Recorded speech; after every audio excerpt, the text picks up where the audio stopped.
very delighted to introduce John Egan to you. I approached Andrew Bella, who I knew from when I was a parishioner at St. Catherine's decades ago. And he, of course, Andrew is the dean of the business school, and told him about our little project of looking at various aspects of professional and business life through the lens of the transcendent. And did he know somebody? Would he be interested in speaking himself, or did he know somebody? And he said, I've got just the man, his name is John Egan. John's title, I love it, is Truth, Beauty, Goodness, and Capitalism. Seriously?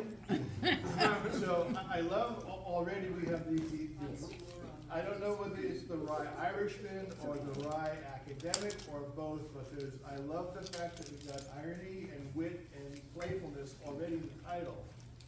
And I think that's a great thing, you know, because sometimes when we are doing our things as Catholics in the sphere where we are, we can feel beleaguered, right? I mean, we are more or less in a defensive posture. One of the reasons we're doing this study in a Catholic worldview, what is reality, a Catholic sense of reality, is first you have to have people who understand what reality is.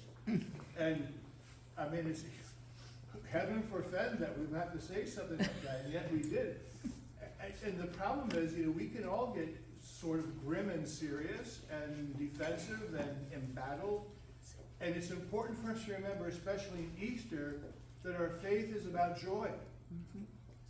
And one of the, it's joy because Christ has won. And he has won, we're still in the battle, but we know who's going to win, and we know that if we stick with the winner, we're going to win too. And that can and should give us tremendous, it can and should, but it always doesn't, give us tremendous joy and happiness. And so when I see this sort of, this wryness and, you know, seriously, are these things really going to work? I'm thinking that's just the touch we need for this moment, you know, because of the moment that we're in. Especially those of you who are denizens of the news, if you watch the news regularly, I beg you for your soul's sake to stop.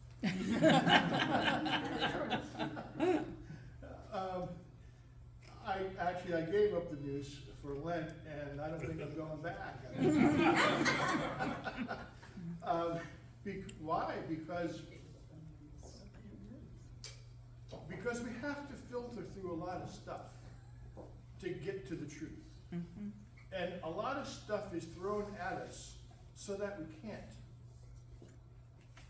And if we're constantly in the milieu of the stuff that gets in the way of the truth, we get entangled. And yet Christ came to set us free, also from the entanglements of fear, uncertainty, doubt, ignorance, and perplexity. And so that's why we're doing these talks. And so what John's going to talk about, he says he's going to explore the disconnect between man's deep need for the transcendent and critical flaws in modern capitalism and business practice. Wait, we're not supposed to say that. Capitalism is perfect, right? Well, actually it isn't. No, if you're really steeped in church doctrine and church social teaching, what you'll see is capitalism is the best of what we've got, but that doesn't mean it's the best. And so our task, those of us who are engaged in business, those of us engaged in the business world, our task is to bring the light of the gospel and the power of the Holy Spirit to transform to the extent we can in the places where we find ourselves. Those nests of darkness, confusion, fear, and doubt. So that people can see there is a better way to live. There's a better way for me to do business than the way I've been told is the right way. And we can gain in our life of prayer, in our sacramental life, in our fellowship with each other. We can gain the strength and the wisdom we need and the courage we need to live this out. But I'm not the speaker, than that John is. So I'm going to turn it over to you. Thank you very much.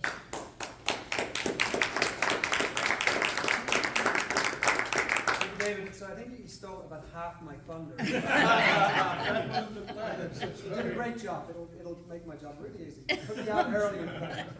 So in the context of what David said, there's sort of three parts to this talk. The first one is a little bit like Fox News with a different spin. So like there's a bit of news in it. The second one is more thoughtful, and it's a critical analysis of what's wrong with capitalism. And there is joy, but it's at the end, right? So resurrection and joy at the end. Don't go home early, you'll miss it. That's kind of the best part. So thanks to David and to you all for the privilege of being here this evening. I have no idea who you are, what your backgrounds are, so let me ask you a few sort of simple questions, first of all, just to get the pulse. How many of you have experienced any of these things in your work lives? Right? Some of you may be retired, I don't know. Shortchanging your family because of real or perceived work obligations. Hands up. Yep. Difficulties actively living your faith in the work environment. Yep. Okay. The onset of wokeism and the anxiety it causes. Scoring big. I won't say the last one, but okay, so we've got a good audience. Well, tonight I hope to leave you with two things. Right? One is the good news that it's not all your fault. Right? Stuff you're feeling, it's not all your fault. The second thing is I hope you go away with a hope that in spite of these apparent obstacles to happiness in work, beauty, truth, and goodness are right there in front of you, simply waiting to be discovered. So let's see if I can achieve that. You can judge me on those two aspirations at the end. I'll mostly read from some prepared notes, but I have some slides to show you as well. Our journey tonight will take us through 3 points. Okay, so first, we will look at some of the consequences of modern business practice, which is based on a capitalistic model, a model which in itself is anything but reflective of the transcendentals. Second, we'll ask why, or what are the failings in capitalism, and that engender and promote these consequences. And lastly, I will propose that we need a new movement of Catholic businessmen and women committed to living the faith in work, if we are to generate a renaissance in business that I believe our culture so desperately needs today. What got me thinking about this? Anybody take a guess at where this might be? Where does this look like for you? Some of you look like world travelers. New Zealand. Oh? Italy. New Zealand. Who said Italy? Italy, yeah. Okay, where in Italy? Lake Como. Lake Como, beautiful. Wow. Lake Como. Lake Como exhibits beauty in spades. If you've never been there, you've got to go there at least once. It is paradise on earth. I'm a hiker, and this was a photograph taken about 2 years ago on a mountain in the center of the lake called Crocione that has a splendid view. And while I was there, somebody had given me this book for my birthday. This is Thomas Merton. Merton is a great Cistercian contemplative, and some of you may have read this book, New Seeds of Contemplation, which is all about contemplative prayer. So I was on my vacation away from work, drifting higher and higher reading Merton's book, and then I stumbled across this passage, where he says, modern commercial society is built largely on the exploitation of this deep need for new life at the heart of man. By exploiting this need, manipulating and intensifying it, the marketing society also aggravates and corrupts it. The need for the new becomes meretricious and false. It is at the same time insatiable and deceptive.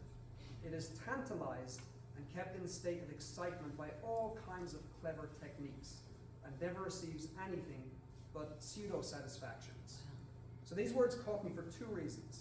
The first one is, Merton essentially accuses business of being a corrupt domain, suggesting that there's little beauty, truth, or goodness to speak of in modern business practice.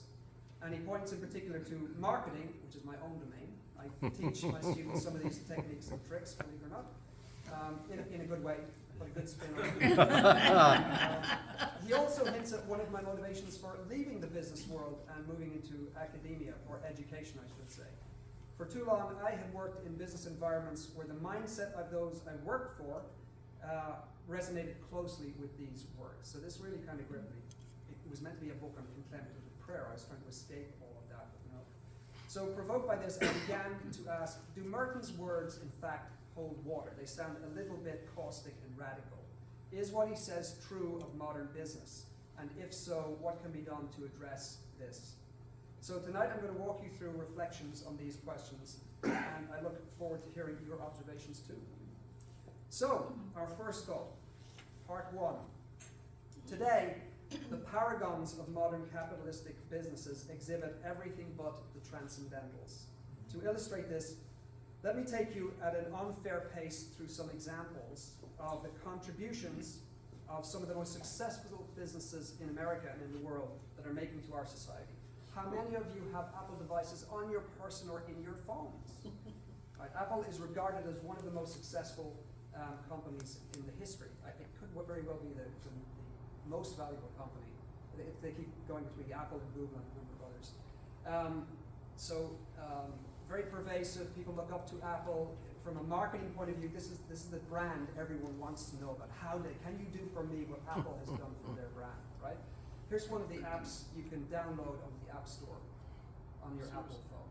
Oh my Ashley gosh. Madison. Can you have a guess what the value proposition is here? Let me give you another clue. This is one of their more recent marketing campaigns. That was until they were hacked. Say again? That was until they were hacked. All that data was exposed. Yeah, that's probably yesterday's news at this stage. How many members? How many users do you think Ashley Madison has? What am I Oh thinking? my God. Millions. A million something? 2 million. 2 million? No, 10 500. million. 10 million. 10 million from the man in the blue jacket. Somebody else. Sold. Here we go. 70. 70 million active users. Oh Most my of them gosh. men, needless to say, right? This is disgusting, and it's a contribution that we don't need in society. Even Wow. atheistic or agnostic social scientists will tell you that the family is the basic unit of society, so this is destroying society. So welcome to the Apple network. Is social media good or bad? What do you think? Yes. I think it depends. It depends. It depends. It does depend. Here are a few stats on social media. This is the amount of time, on average, I think this is American data, but it differs across the world, that folks are spending on social media. Right? Now, this is interesting. If you can't tell a lot, it's a little bit too much detail here. I did some crunching of the numbers. Every day, we invest, as a human population, over 1 million person years per day. Now, a person year is the amount of waking time a person has in a year. And so every day, 1 million of these is invested in social media. What percentage of that time do you think is spent, generating truth, goodness, and beauty? Thank you. Okay. Facebook has known for a long time that social media, its platforms in particular, is toxic for teenage girls and producing all sorts of dreadful effects. This is an article from the Wall Street Journal. In the course of the pandemic, this odd thing happened where young teenage girls were presenting themselves in doctors' practices across the US with symptoms of Tourette's syndrome, so tics. But there was one really unusual characteristic. All of these girls across the US didn't know each other, said the word beans with a British accent, like beans. The word beans with a British accent. Why? Because they followed whatever they call it, an influencer or a brand ambassador on TikTok who has a British accent, and it induced symptoms of TikTok or of tics, of Tourette's syndrome on them when they didn't have the underlying disease. This is a company, they've changed their name since. They're based in California, and their tagline is, "We'll make your app more addictive." So they employ the best neuroscientists on the planet, and they sit them with software developers to make the apps more addictive, because by making the apps addictive, you get more engagement. Right. Right, And when then you you sell compete with more another app ads. provider, which means you make more advertising revenue. Right. So Apple and other companies and all the app makers employ these kind of guys to basically push drugs on young people and older people today. This stuff is inherently addictive. Another just perspective into how happy workers are in America. This is representative of the general working population. 80% of workers are not engaged. 73% would leave if they picked up the phone and they got the right call and offer from a company. Right? 69% of employees say they'd work harder if they were better appreciated.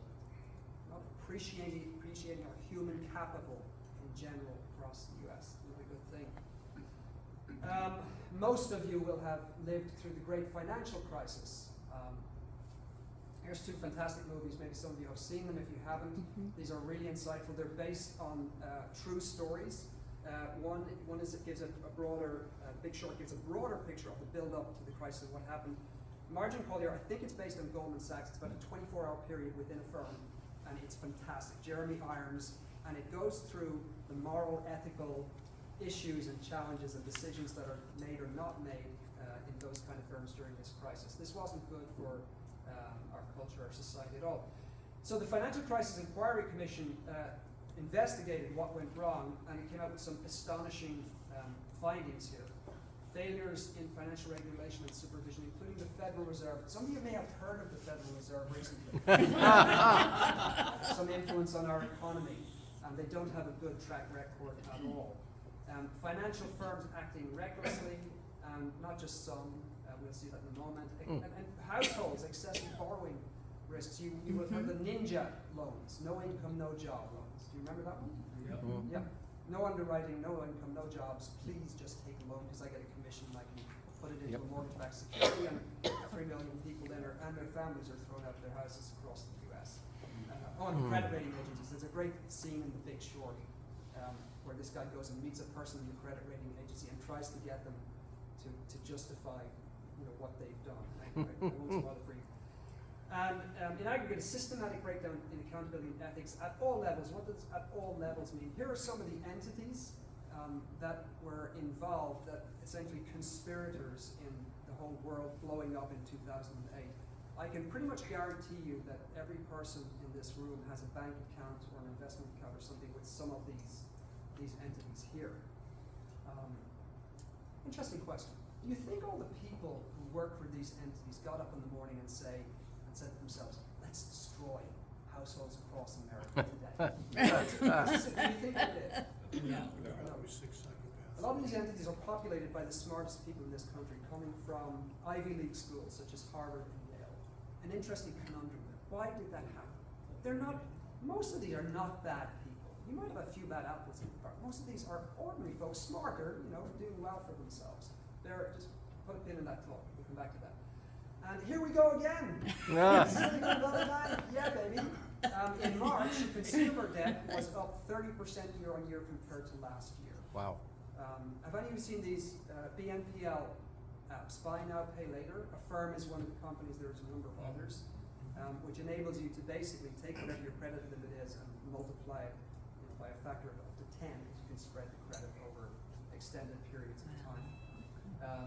I got a great advertisement from one of these. I use it in my marketing classes, and it literally said, buy anything you want now. Okay. So, I think we can conclude that the evidence suggests Merton seems to be right about the negative impact of business on persons, but also he was perhaps prophetic in terms of the consequences we see at the cultural level when he speaks about the corruption at the heart of man. Just think about what social media is doing to young people's hearts and brains today at a very big scale.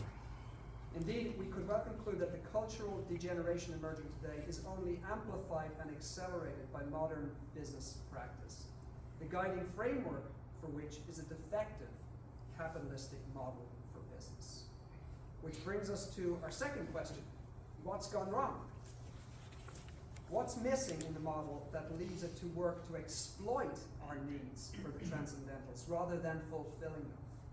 Exploring this question through a Catholic lens, we discover unequivocally that as a framework for organizing human work and generating true and beautiful prosperity in our society, capitalism is fundamentally and critically flawed. When I say a Catholic lens here, I'm referring to a rich body of insight on principles and practices of social action in what some of you will know is referred to as Catholic social thought. Originating with Pope Leo XIII and his encyclical Rerum Novarum, Catholic social thought has become both profound and enlightening, with more recent contributions, including Centesimus Annus from Pope St. John Paul II, Caritatis in Veritate from Pope Benedict, and Laudato Si and others by Pope Francis. So what exactly does Catholic social thought have to say to help us identify what's wrong here? At its core, Catholic social thought is based on several immutable principles around which it insists that any social activity must revolve, if it is to be true, whether this is in business, politics, economics, it doesn't matter. For the purpose of answering our question, what's go wrong, we're going to consider 3 of these principles. First principle, the dignity of the human person. This is kind of the keystone principle of Catholic social thought. As committed Catholics, this one will probably be obvious to you. After all, for what did the good Lord enter into history and give his life for except to save human persons? The Conference of Catholic Bishops helps us relate this first principle to economic life when it explains quite clearly, and I quote, "The basis that all the Church believes about the moral dimensions of economic life is its vision of the transcendent worth, the sacredness of human beings. The dignity of the human person, realized in community with others, as part of a business, for example, is the criterion against which all aspects of economic life must be measured. All human beings are the ultimate end to be served by the institutions that make up an economy, businesses being some of those institutions. When dealing with each other, we should do so with the sense of awe that arises in the presence of something holy and sacred. When we go into our work environments and we are in front of our collaborators, our peers, do we regard them as something holy and sacred? Is our disposition to look for what is holy and sacred in front of them? We might ask then, how does capitalism support this first principle? Hold your answers. It doesn't. On the contrary, the capitalistic model for business regards human beings through a utilitarian lens, not as persons made in the image and likeness of God, not as sacred, but simply as another category of resource, merely human resources, to be used like all other factors of production, subservient to and in function of the dominant concern of the capitalistic model, which is the preservation and accumulation of capital itself, accomplished by the apparently endless pursuit of profit growth. Strike one. Second principle, the universal destination of goods. This one, people get upset at this one. I'm sorry, I'm just warning you. Okay? You won't, but when I talk to legatists about that, they get really upset about this. In Laborum Exercens from St. Pope John Paul II, he calls this the first principle of the whole ethical and social order, right? Translation, this is a big one. This states that the goods of the earth are destined for all without exclusion. It implies that private property is not an unconditional right. Rather, its legitimacy is conditioned on meeting the needs of all. You're familiar with legatists? Organization of extremely wealthy businessmen. When I say this, you can hear a pin drop. St. Pope John, I was at a legatist meeting in Florida recently, and there was a great priest there who I knew that's come from Mexico, Father Dan Leary. Some of you may have heard of him. Oh, yes. Right, so he gave a session, and at one point he said, he turned around, and this is, you've got 200 legatists, CEOs of $20 million companies involved, and their wives in the audience, right, and a bunch of us, the visitors who were there. And he turned around and he said, you know guys, there's no money in heaven. And this blanket of silence went across the St. John Paul, anyway, John Paul II put it imaginatively when he said that the right to private property always comes with what he called a social mortgage. That is, as individuals, we don't have an absolute right to private property. Rather, we are stewards of this property. We essentially borrow property, or it's given to us by God, on loan, since all things are given to man by God. We can understand the practical implications of this in one of my favorite parables, which is the parable of the rich fool, which I'm going to repeat to you right now. Listen up. Then he told them a parable. There was a rich man whose land produced a bountiful harvest. He asked himself, what shall I do? For I don't have space to store my harvest. And he said, this is what I shall do. I shall tear down my barns and build larger ones. There I shall store up all my grains and other goods. And I shall say to myself, now as for you, you have so many good things stored up for many years. Rest, eat, drink, and be merry. But God said to him, you fool, this night your life will be demanded of you, and the things you have prepared, to whom will they belong? There's no money in heaven. Thus will it be for the one who stores up treasure for himself, but is not rich in what matters to God. What light does this throw on capitalism? In effect, capitalism defends the position of the rich fool. It feeds proceeds on a principle that all of the resources of the firm belong exclusively to its ownership, without reference to any other obligation or superlative principle. Capitalism pays absolutely no heed to John Paul's social mortgage. The owners of the capital owe nothing to anybody, and they are free to use their property according solely to their personal ideas and desires, whether that's to send people to Mars or on strange trips around the earth costing billions of dollars. Strike two. Capitalism does not support or in any way defer to this principle of the universal destination of goods.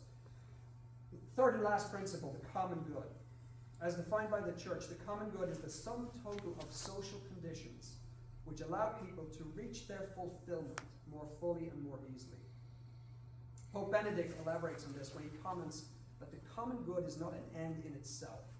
It's never sought for its own sake, which would take you into socialism, but for the people who belong to the social community and who can pursue their good within it. The significance of the common good as a principle of social activity is reflected in a very basic fact of Christian life. Our truth as a people is most evident when we live in true community with one another, a claim which has its ultimate expression in what we Catholics understand as the communion of saints. Pope Leo goes further when he says, civil society exists for the common good, and that every civil authority, or every component of civil society, such as a business, must strive to promote the common good. From a business perspective, the implication is clear. Because business operates within civil society, it ought to take account of the common good as a primary principle of its activity, since civil society exists per se for the common good. I know you guessed the answer. How does capitalism measure up to this? Well, let me take you out of your anticipation. Reflecting on the examples we saw earlier, we can make the following observation.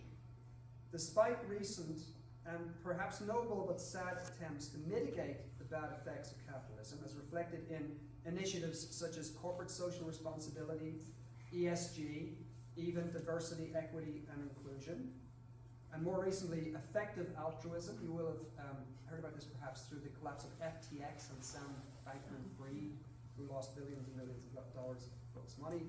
Capitalism inherently does not care about the common good. It makes no mention of it, and it pays no heed to it as a guiding principle.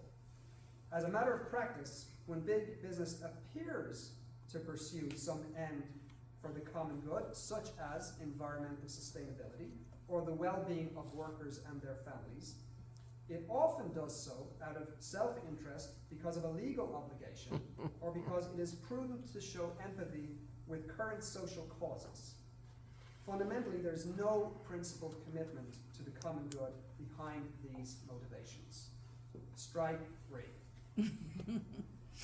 Therefore, looked at through a Catholic lens, we have to conclude that as an economic model, capitalism is at a minimum amoral. It places the value of capital and profit generation as paramount, while taking a utilitarian view of human persons, rather than serving their dignity as its central purpose. It places the self-interests of the firm and the owners of the capital above all other considerations, while attending to aspects of the common good only insofar as it is convenient, legally prudent, or self-serving to do so. In much simpler terms, capitalism is set up to corrupt its participants because it fails to recognize two things: God as the creator of all things, and the concept of the human person made in the image and likeness of God. So, what can we do about this? Desperate for an answer, I looked back to the saints, of course. Now, in the history of the Catholic Church, this is a quiz, this is a pop quiz, this is what they call this in Catholic University. In the history of the Catholic Church has declared something over 10,000 people formally as saints. What percentage of those do you think were businessmen? 0. What proportion? Anybody give me a guess? Shout it out, Ted. Come on. None. None. No. Close. 1%. One? One person. Yeah. Oh. One person. Who is Let me that? introduce you to him. Saint Barnabas. No. Providentially, for those of you who know, Very good. Saint Homobonus. The Latin scholars in the audience will tell us what the word Good, Holy good good man. man. Good man. It was Yeah. prophetic. His father baptized him, good man. And he turned out to be the only businessman. He was a 13th century merchant.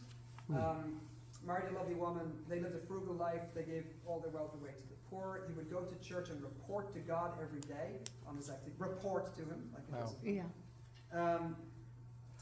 What else? He came to appreciate that his calling as a businessman was a divine calling. God wanted him to be just where he had put him. He worked out his salvation in the marketplace.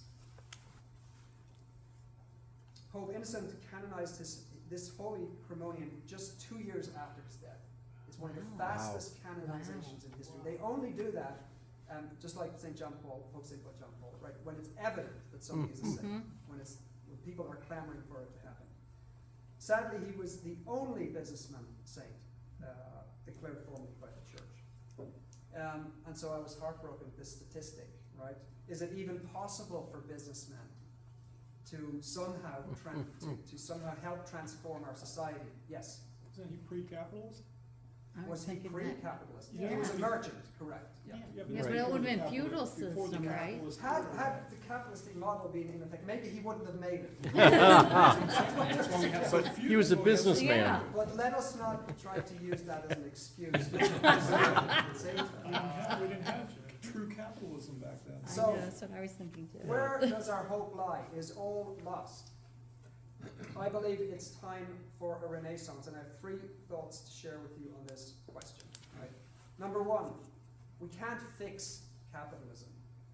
That would be energy not well spent. Putting band-aids on a model that is so fundamentally flawed simply will not work. Some have tried this miserably and failed. I don't know if you're familiar with the Business Roundtable came out with a statement on stakeholder capitalism. And the firms, Jamie Dimon's are the biggest firms in the US, and they said they were going to do better, that they wouldn't bias things so much towards shareholders, they'd spread the goodness and the wealth around. And the pandemic hit, and a Harvard researcher went and looked at which were the firms that fired the most workers fastest in the pandemic, and guess who it was? It was all the Diamond. members of the Business Roundtable. Instead, I believe we need brand new forms and practices whose very foundation is clearly based on principles of Catholic social thought and not the capitalistic model. These new forms will be substantially different from today's business models, but they will act to contribute far more to the fulfillment of the individuals working in them and to the common good of their social environments. Second thought, who's going to do this? The Biden administration? I believe, I firmly believe this, only businessmen and women of a Catholic disposition can discover these new forms. I say discover because I believe the good Lord already knows how he wants business to be lived in a way that generates truth, beauty, and goodness for individual persons and society. Anybody disagree that he doesn't know, that he doesn't have an ideal way of living this? No. Very good. Therefore, we need a new movement of Catholic entrepreneurs. This is a little plaque we have in the business school. When you come into the lobby area there, you'll see it. Pope Francis said this, and the nuance is, business is a great vocation. Wonderful, right? Providing that those engaging it see themselves challenged by a much greater meaning in life that provides it. We don't see that enough today. So what we need is a new evangelization in business, or more elegantly, a renaissance in business. Sounds nice, you might say, but seriously? To that thought, I have this to say. Truth, beauty, and goodness are already present within your business environments, all business environments today. If you don't recognize this, you need to take your blinders off. Merton put this most eloquently when he said this: every moment and every event of every man's life on earth plants something in his soul. Every moment, mind you. For just as the wind carries thousands of winged seeds, so each moment brings with it gems of spiritual vitality that come to rest imperceptibly in the minds and the wills of men. The Church guarantees this through the mystery of what we Catholics call the Incarnation. Christ himself, the very truth for which our hearts yearn, is already present, waiting for us as it were, before we sit down at our desks. This recognition of the incarnation was expressed beautifully in the life of a man called Enrique Shaw. Anybody heard of Enrique Shaw? Yes. Here's Enrique Shaw. Likely to be the second saint in the history of the church, formally declared so. Enrique Shaw, he founded Argentina's Christian Association of Business Executives. He helped found the Catholic University of Argentina. He fathered 9 children, by the way, while doing that. He headed the male branch of Argentina's Catholic Action and the local Caritas office. He became CEO of his wife's company, where he established a pension fund and a healthcare system for the 3,400 workers, with medical services, financial support, loans for important events in life such as marriages and so on. All before he died at the age of 41 after a 6-year battle with cancer. Wow. Right? What a life. But here's the beautiful thing. Shortly before his death, in saying farewell to his workers and thanking them for the blood donations they had made, the hospital ran out of blood shortly before he died, and they put out a call for blood donors, and 300 of his workers turned up the next day to donate blood. And he said this, he said, and he's talking to the workers, "I can tell you now that almost all the blood that runs through my veins is workers' blood. I am thus more identified with you than ever, whom I have always loved." This is a perception and awareness of the communion of saints that I can't say that I have, right? Maybe I'm beginning to have it, but this is a special guy. And so my parting invitation and challenge to you this evening is this: with the eyes of faith, like those of Thomas Merton and Enrique Shaw, let's look anew within our work environments and search for those new seeds of business that Christ has planted there and that are waiting for us to discover. If just some of us do this, perhaps we can ignite a true renaissance in business that the world so desperately needs. Thank you.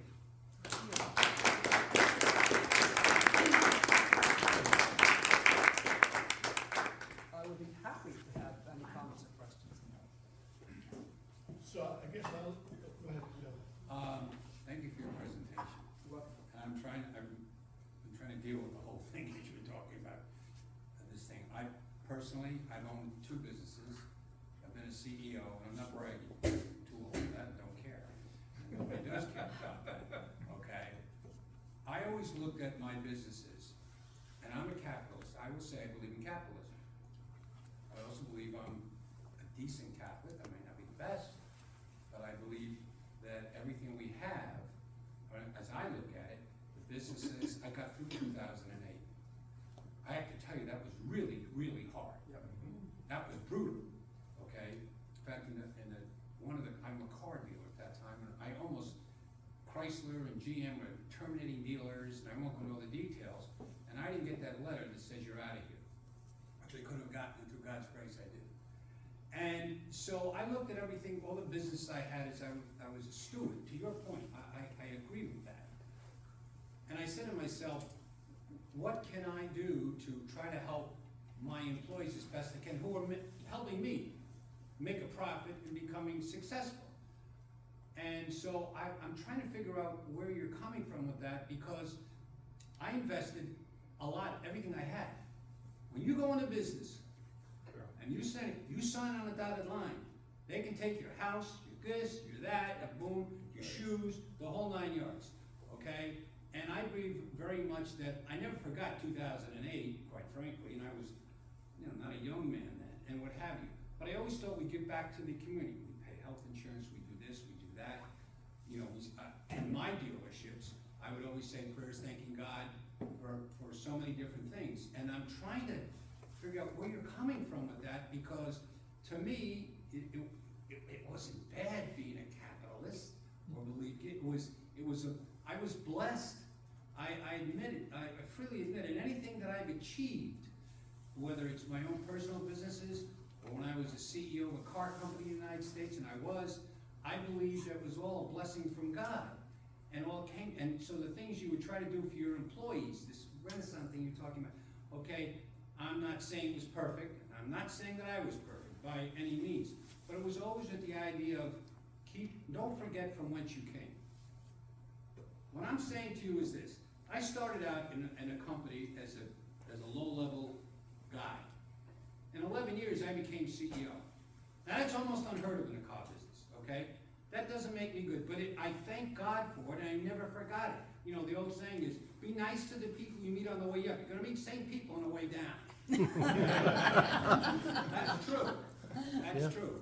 And so, maybe you can help me out with it. I think we need more people like you in business, in our culture. The problem is we don't have enough. So in your example, to map it to what I'm saying here, you are blessed because what you could do is you could live these principles within a system or a model that in itself was deficient, right, because of your faith. Right. So you brought in a respect for the dignity of your employees, right? A respect for the common good because you I don't know what you did, but you helped, you know, things outside of the business in the community and Right, so on. right. So in a sense, you know, the testimony you just given is what I'm pointing to and what I'm sort of calling for.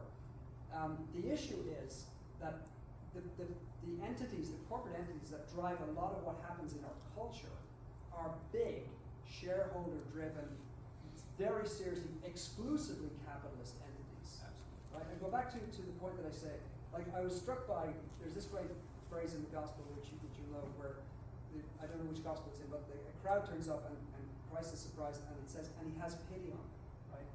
So the problem with all those people who work for, you know, Wells Fargo and Chase and all of those entities that were involved, we have to have pity on them because they're just sort of lost and victims of this situation that they're in. And the problem is a lot of people are hurt because of that. So Well, I agree with you. Yeah, so what I'm saying is, like capitalism has a single principle. And its principle per se is not good. Every business needs to generate a profit, that's fine. Right. But when that's the sole and exclusive and dominant principle, and when it starts to gorge itself, then it excludes good things that can happen. It I think suffocates. individual entrepreneurs can, like, if I may use that word, you know, like myself, that's one thing when you can do it by yourself and so forth. But I agree with you. I've been in board meetings with General Motors, and I won't go into the details. Listen, they could care less about it. We gotta do this, we gotta do that, we gotta change this, we're gonna give it to these many people, and don't care. Yep. And I used to, and again, it sounds like I'm patting myself, they used to bother me a lot. And I swore that if I ever got my own business or what have you, that, and I also swore when I became a CEO that I would never look down on the people that I worked with and came up, you know, through the ranks, if you will, okay?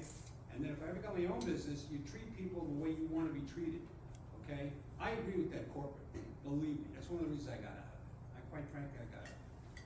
And other than the fact that they want to send me to Singapore, and I didn't want to do that, and what have you. So, I think that it would be great if we had these leaders. There's a way we can start working on that, to your point, with involvement and whatever you may think, some of the ideas you had. I totally support that. Yeah. But there is that capitalistic thing, you know, to me is very important. It's very important. I think maybe one thing I'm hearing what you're saying, Bill, and one thing I'm hearing what you're saying, John, is in a way, part of this renaissance has to be more Catholic entrepreneurs who own their businesses, who use Catholic social teaching, Catholic social doctrine to determine employment policy, right? Because personnel is policy, policy is personnel. And it's, you know, all the great business leaders now are saying the way you treat your employees is the way you treat your customers. You gotta treat your employees right. So I'm sort of hearing that in what both of you are saying. The challenge is that not all of us are called to be CEOs and what the rest of us do. Others. Professor, I'm going to offer a challenge if I could. Sure. I work for some of the largest companies in the United States. Yep. I work for media companies, and most recently I had my own faith-based business. And what I have seen is that as the company gets larger, the idea of capitalism for the sake of capitalism becomes more prevalent. Yet this country is founded on small entrepreneurial businesses. So don't you think, or can you assume, or can you comment on the fact that guys like me, and many of us here who have their own businesses, who run their own businesses, who have a deep faith, and who are, how can I say it? There are more small businesses in the United States than Yep. there are large corporations. Don't you think your renaissance has already taken root? I think that's where it has to start. It started already, but we need to amplify it somehow. I mean, the church. You're probably familiar with the statistics. Demographically, the church is not in a great place, especially with young people. So let's do something to raise, and that's why I went to the Catholic University. What we're trying to do is actually educate and form young entrepreneurs who have this lens on life, so that they're not just in it for the money, you know, or their own self-interest, but they have a view. We teach Catholic social teaching. It's integrated into all the courses that we teach. I couldn't agree more. I think small is beautiful, and I think we need to go back there. I mean, if you look at, I'm very much against big business. If you look at some of the distortions it produces in society, Yes. with the type of lobbying power that major corporations have. I don't even look at some of these documentaries on Netflix about the food industry. For example, there's a documentary called Food Inc., which reveals who the American Heart Association and the American Cancer Society are sponsored by. And guess who it is? It's Big Food. So that you can go on these people promote menus that are not good for your health. And that But are, what's most interesting in what you're saying is that most of the large corporations follow the mass societal, how can I say this, soundbite moralism, like gay marriage, single-sex marriage, equalities for people who are not earning those equalities. And they do all these things because societal soundbites say, this is what we should be doing. it's just marketing. Yep. They're doing it because they want to appeal to what we call target market segments. Let me go for Right. this segment, and then they'll buy my goods because I support transgender. I get, I'm not sure if this is a question or a comment, but, I'm just thinking about this and I see there's the structural issue and the moral issue, right? So we talk about like social media, that technology we're taught is morally neutral. So you pointed out the flaws of social media. Yes, I mean, I do research on the issues that social media cause. If, kids reduce their social media to 10 minutes per day, rates of anxiety and depression plummet, but it's also can be used as a great tool for good. And I think what I'm not tracking is the argument that there is something structurally wrong with capitalism or something morally wrong. Because, I look at big business, if it's morally ordered to the good, why is that not a good? So could you explain to me if there's Big business is amoral. Big business But it doesn't says- understand morality. but that's, why is that necessarily so? That's what I'm not tracking. So Because- if we're having, say Yeah. we live in a good Christian society, Yeah. where everyone is morally well formed, which we don't, obviously, Yeah. but transport us back to Christendom or glorious future of Christendom Yeah. reimagined, why would a big business necessarily be amoral if the people who are driving it are moral So- people who have No, faith? so the structure of the business per se is amoral. I didn't say immoral. It's amoral. Amoral. Okay, It yes, doesn't have a amoral, yes. positioning, and the capitalistic model can't be moral because it only has a singular principle. So there's a piece of legislation called the Uniform Investor Protection Act, right? Mhm. It says basically if you are a public company with shareholders, Mhm. anything you do has got to be predominantly in the interest of shareholders. Mhm. And the irony of this came to my attention recently because there's a bunch of states Yeah. who are suing some of the largest fund managers in the US who have an amazing amount of influence over the companies in the S&P 500. Mhm. Because those fund managers have been pressuring the S&P 500 companies Mhm. to support some of these social causes. Yeah. So just think of the irony of this. So these investors who are capitalists have been saying to these companies, no, we want you to do good in society.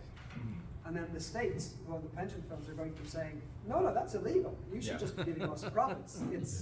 Yeah. The whole thing's going to come mad. So the structure, the capitalist model, Yeah. has a singular dominant principle. It Mhm. doesn't integrate the idea of morality into that model. So what structural changes are you proposing then? That's what I'm not. Tonight, I don't have the solution. Okay. I am the voice of one crying in Gotcha. the wilderness. Okay. I can't solve this on my own. So I'm a very big fan of the historian Ferdinand Burdell. Are you familiar with him? I'm not. But, So he's like a French historian. He wrote very significant works on the history of capitalism. He differentiates between financial capitalism and merchant capitalism. Yeah. Which is what I hear my colleagues talking about. There's nothing wrong with using money as a medium of exchange and producing goods and services. Yeah. The problem that my colleague in front is having is he's not listening to, the capitalism with a big C, as Ferdinand calls it, Mr. Brodell calls it, which is the people who play with money in the abstract and then do what your guy in The Big Short did, Yeah. which was, using leverage and tech and financial engineering. I work with some financial engineers. They play games that have nothing to do with what's being done on the Yeah. street, with Bill selling his cars or him doing healthcare or anything else. So that's kind of, a point that when you do your slides, clarifying your model of capitalism would be good. Yeah. Yeah, and also just so you know, I agree with you in principle. I'm just asking Yeah. a question. By the way, I don't believe technology is neutral. Really? I agree with When neuroscientists design, we're talking about, where's my phone? They design the little red dot, so the alert icon, you can't resist it. Right. Right? Yeah. Because Oh you my have the gosh, there's a red serotonin dot. or Right. dopamine Right. hit. Yeah. It's And an the anticipation scrolling. of somebody loves me, there's something I need to know, Right. there's news. The entire world, that's just one example of how the app's are Right. addictive. So today, the technology is not, it's designed out of its neutrality, so to speak. Fair enough. Yeah. Ma'am, sorry, So- let's be fair to the ladies, guys. Thank you so much. Well, my business was architecture, but I want to make a couple of comments. Please. And architecture is a ruthless business, but never mind. EWTN, whose founder will observe Mother Angelica's 100th anniversary tomorrow of her birth. EWTN did a fabulous expose, like a documentary on Enrique Shaw. And I would commend everyone in the order to go and look it up. It might be in the on-demand or it might not be Yep. available, but I commend that documentary to everyone's viewing because it was Fantastic. I'm absolutely gonna watch fabulous. it. This image on the right, your right-hand side here, that's a stained glass window we have in our chapel in the Bush School of Business, in fact. Oh, thanks be to God. So, Because we're all behind him. We didn't yeah, take yeah, it. definitely. And I must say, Professor Egan, I'm a big fan of Bush School. I really think Thank you. what you're onto is absolutely what we should be doing as Catholics. Thank you, we're trying. The second thing I would commend to everybody's memory is that our venerable order of St. John of Jerusalem, Rhodes, and Malta was founded by merchants from the Amalfi, who got a special permission from the Caliph in Egypt in 1048 to establish a hospital, a church, and to be the custodians of the pilgrims who had fallen on hard times. So We're what? gonna make a profit. Well, they did. But they were there to do money exchange. They were there to Bankers. defend these people and help them out of their situation. And they were there to feed them and to pray with them. And so one of the first things they did when they welcomed someone is first they prayed with them, and then they brought them food on silver platters, which was actually, a smart thing to do because it fought against disease. Yeah. But I would just posit the fact that there were some merchants, and if I'm gonna blessing to research this and integrate it into my. yeah, and so if there were some day when the Vatican sees fit to canonize our beloved Fra Gerard, whose relics Father has now obtained to us, then I think this would be useful for your presentation. We have a blank window in the chapel if you want to sponsor a stage. No promises, but. We should probably do that, as So a I don't federal know- association. So what I find myself hearing in all of this, I'm going to rattle you defense here for a moment. I don't think John has once said that business is bad. No. No, The I teach issue- business. The issue that we're looking at is what are the actual foundational premises upon which a modern financial capitalism works, and how do we maneuver in that environment? You know, I mean, I think, for instance, in the big run-up from 2016 to 2020 in the markets, it was all financialization of the markets. There was no real underlying value being created through all that churning of capital. I mean, the people were buying stock back, they were making it more scarce, jacking it up. But were the underlying premises of the business strengthened? Was there better product offerings because of it? Probably not. Yeah. You know, I was just gonna say, I think one of the common threads that we're seeing, both what Bruce said earlier and with your comments really is, and I like the comments in terms of what you perceive as sort of the changing economics of our sort of world, because part of it seems to me that we have gone from a society where the initial entrepreneur was focused on producing a purposeful good, whereas now, and I'm not sure how this works in business schools, but the focus is looking at producing a profitable business. And so you come up with all these things that society looks for, chasing things that are really many times meaningless. You know, if you look at the paradigms of our society now, where, you know, and I'm a big believer in the arts and music, but you know, people just want to make a big song, or, you know, provide entertainment or sports or whatever it is in terms of producing a good that is really truly for the common good. Yep. I mean, we didn't get to talk about it tonight. The other half of this is this terrible word we use in marketing, consumer, right? So we describe the human person as a consumer. But there's a conspiracy going on, because where business has corrupted, you know, the human person's out of control and it can't get enough of stuff. This great American word, stuff, right? Yeah. So that, you know, I can receive that ad I mentioned there, which is buy anything you want now.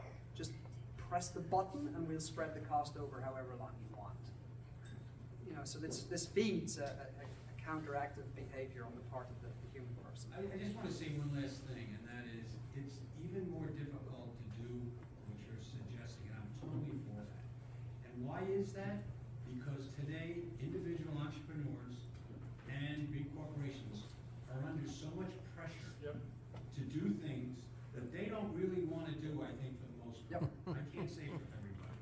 But if you're a single, you know, an entrepreneur yourself, you got your own business, you got 50 people, 100 people, you have to be so careful of what you do, how you promote things.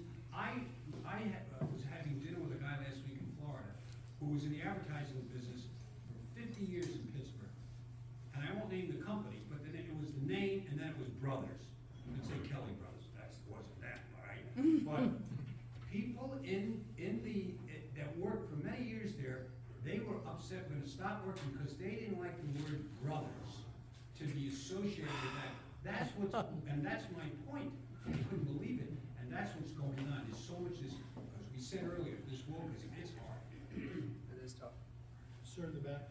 I was just gonna go off of what the gentleman in the blue jacket said earlier about mercantile capitalism versus like modern financial capitalism.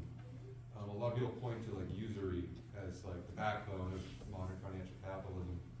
I'm just wondering, is there a future where you could be a Catholic and not participate? Because right now it's almost impossible, like with loans, student loans, things like that. Is there a future where that's less of a requirement for economic success? Without any, you can live a simpler life.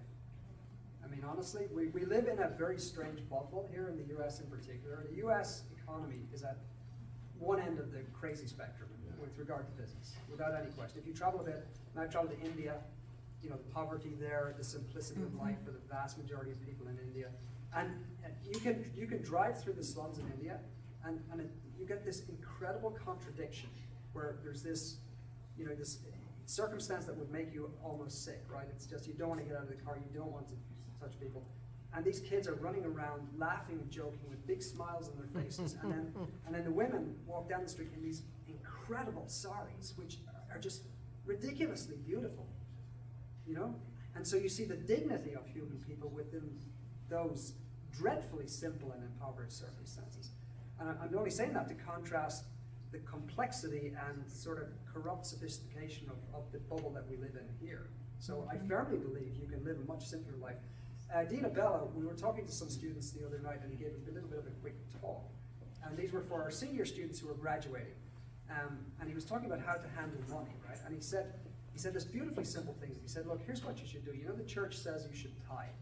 So he says, what I want you to do is, this is the way to work it. Because if tithing intimidates you, you've got student loans, where he says, figure out how much you need to repay your student loans per month, okay? So take that out of your paycheck, whatever.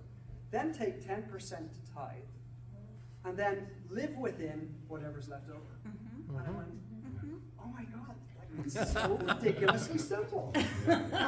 Don't you think everybody could live within whatever it is, less 10%? Well, duh, yeah. Very simple recipes and solutions like that. You know, so yes, there's lots of hope. Sure.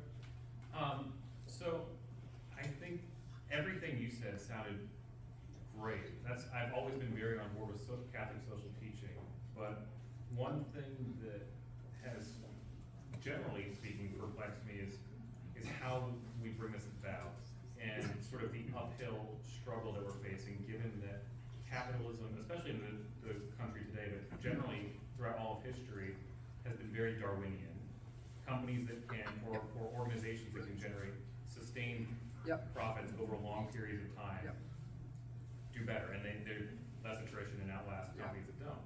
And won't they necessarily, you know, over a large time span, always outcompete smaller businesses that don't have, you know, besides profit as their driving principle, they're promoting social well-being and spiritual well-being and other things? Yeah, fantastic. So I'm smiling because one of my favorite most articles that I ever read was a Harvard Business Review article from the 60s. I can't actually find it again. I read this when I was studying for my MBA many moons ago.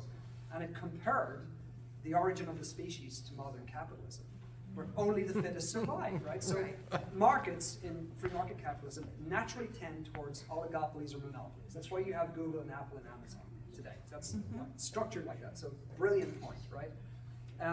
You started by saying, where is the hope, or how do we accomplish Again, I this? just want to make an argument from despair, but. And so you're not, you know, this will sound like crazy town answer, okay? But, and I absolutely firmly believe this, it's only a question of faith, right? Jesus Christ engineered the entire of history, right? So he operates, I think, you know, correct me if I'm wrong, he's outside of time and space, and he sees the entire of history, and he's mapped it out, and he has a desire on history. His desire is for the fullness of truth, beauty, goodness in reality and time and space. Therefore, don't you think if we really bang the door down and ask him, right, that he will reveal something to us, that he might give us a leg up with this, give us some insights as to how to achieve it? What does that mean, practically speaking? Maybe it's a sort of a new lay order. Maybe it's re-evangelizing the core of Catholic professionals and business people who are interested in this, who get together and start to do something new in reality and change it over time. I think it's a question of faith, principally. I like that. We could keep going, but we can't, so please join me in thanking our academic provocateur.